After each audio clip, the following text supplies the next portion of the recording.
Garuda Express, an international courier service. కనీస వేతనాల చట్టాన్ని సవరించేందుకు కేంద్ర కేబినెట్ ఆమోదం తెలిపింది. అమల్లో ఉన్న 4 ప్రధాన చట్టాలను సమైక్యపరిచి ఒకే చట్టంగా రూపుదిద్దుకోబోతోంది.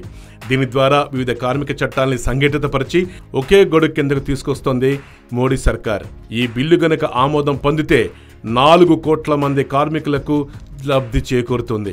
కార్మికుల కనీస వేతనాల బిల్లును రాబోయే శీతాకాల సమావేశాల్లో పార్లమెంటు ముందుకు తీసుకొచ్చి ఆమోదింపచేయాలని కూడా కేంద్రం భావిస్తోంది. ఈ బిల్లు గనక ఆమోదం లభించే పక్షంలో అమల్లోకి వచ్చిన మరుక్షణం అన్ని రంగాల వారికి కనీస వేతనాలు చెల్లించాల్సి ఉంటాయి ఆయా యాజమాన్యాలు. దీని ప్రకారం కేంద్రం ఆదేశాలను రాష్ట్రాలు ఎట్టి పరిస్థితుల్లో అనుసరించాల్సిందే. కేంద్ర మార్గదర్శకాల ప్రకారం రాష్ట్రాలు తమ పరిధి మేరకు కనీస వేతనాల్ని అమలు చేయాలి. ఈ బిల్లు ప్రకారం కనీస వేతనం 18,000 రూపాయలు చెల్లించాల్సి ఉంటుంది.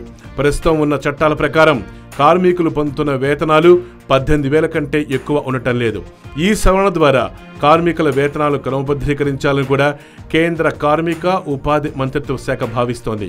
కనీస వేతనాల చట్టం 1948, payment of wages act 1936, payment of bonus చట్టం 1965, సమాన వేతనాల చట్టం 1976లను సమైక్యం చేసి వీటన్నిటినీ ఒకే చట్టం కింద తీసుకొస్తుంది మోడీ సర్కార్.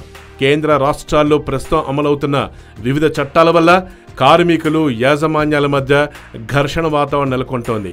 మోడీ సర్కార్ నిర్ణయంతో ఇప్పుడు కార్మికులు సంతోషం వ్యక్తం చేస్తున్నారు.